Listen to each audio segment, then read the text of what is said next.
गणेशपुराणं क्रीडाखण्ड एकादशोऽध्यायः। इन्द्रस्य गर्वभञ्जनम्।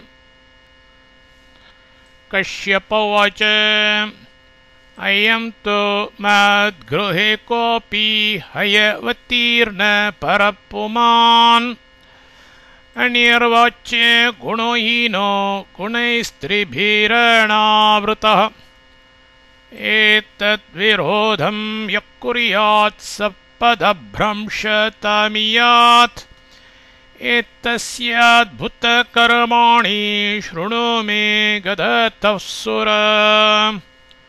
विरजा राक्षसी घोरा हन्तुमेनं समागता सा हता तेन बालेन पतिता हि द्वियोजना। उद्धतश्चैव धुन्दुश्च दैत्यो परमदुर्मदो शुकरूपधरावेनं निहन्तुं समुपागतो। पक्षे धृत्वा पोथितौ तौ शिलायां गतजीवितो निपेततुर्धरापृष्ठे विशालो सर्वदृग्गतो। तथैव चित्रगन्धर्वो जलेन क्रत्वमागतः एतस्य स्पर्शमात्रेण गतो दिव्यशरीरता। हा हा हू हू तुम्बुरूणां सत्त्वसंशोधनाय सः जहार पञ्चायतनं पञ्चदा स्वयमप्यभूत्। सर्वेषां च समक्षम्भो निहता पञ्चराक्षसाः। एवं मुनिवच श्रुत्वा बभाण बलवृत्रः। इन्द्र उवाच न दृष्टोऽस्य गुणोत्कर्षस्तावन्मान्यो भवेत् कथम्। क उवाच ततो दिदेश वायुंस नयैनं व्योममण्डलम्।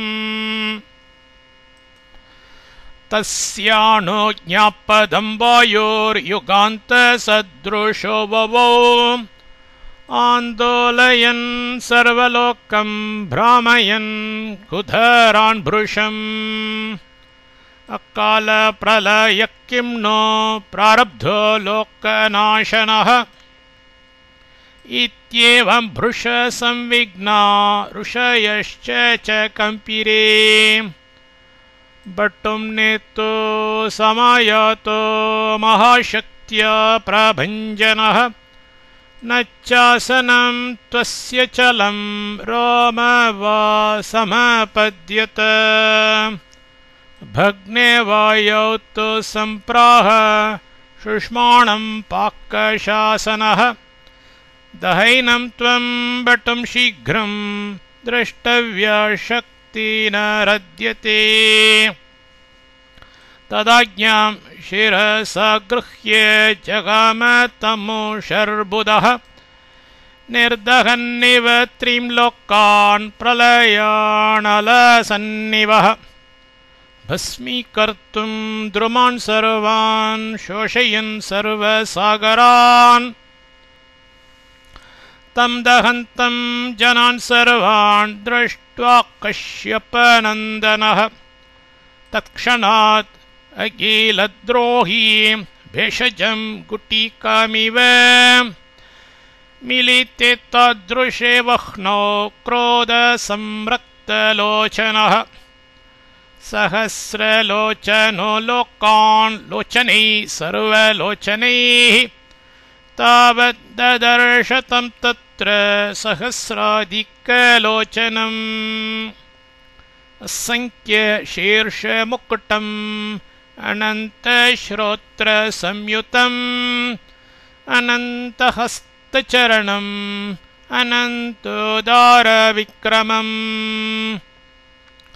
शशिसूर्याग्निनयनम् शिखव्याप्तनभस्थलम्। सप्त सप्तपातालचरणं सप्तलोकैकमस्तकम् असंख्यसूर्यसङ्काशम् असंख्येन्द्रसुसेवितम् असंख्यकेशसंयुक्तम् नानाब्रह्माण्डरोमकम् अमूलाग्रात् यथा वृक्षे भवन्त्यौदुम्बराणि वै औदुम्बरे वामशकः सङ्ख्यातीता भवन्ति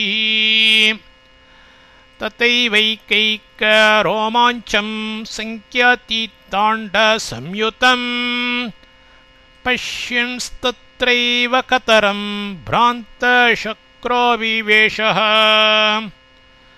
पश्यति स्म स तन्मध्ये त्रैलोक्यं सच्चराचरम्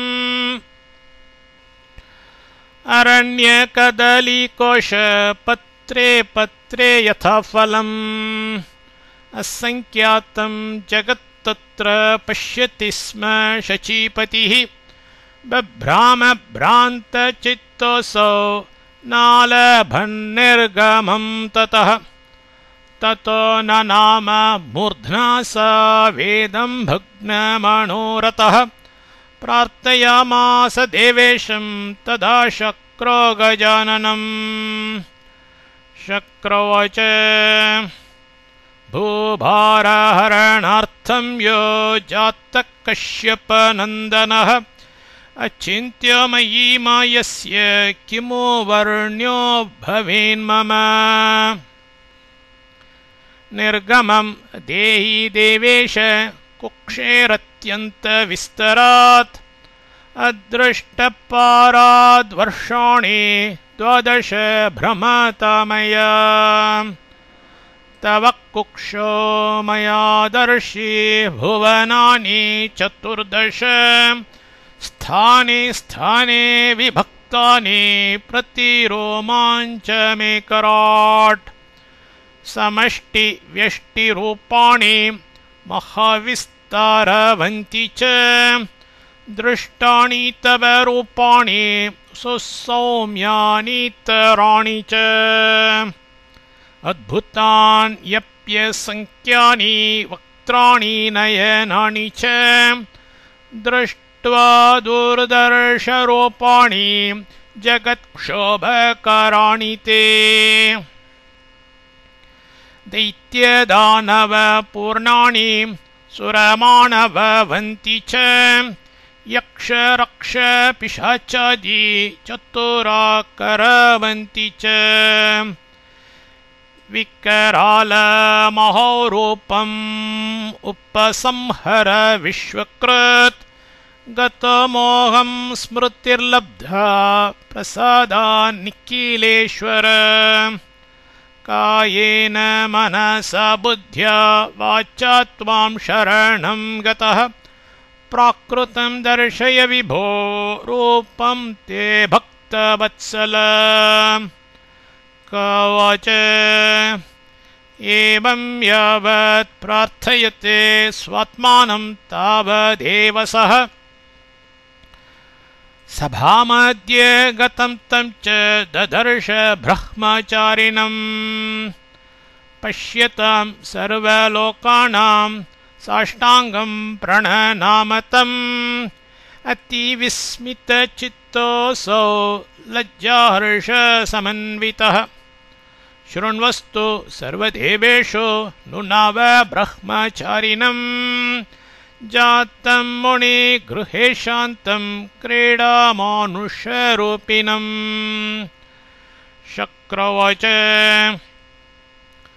जानेन त्वानन्तशक्तिं परेशं विश्वात्मानं विश्वबीजं गुणेशम्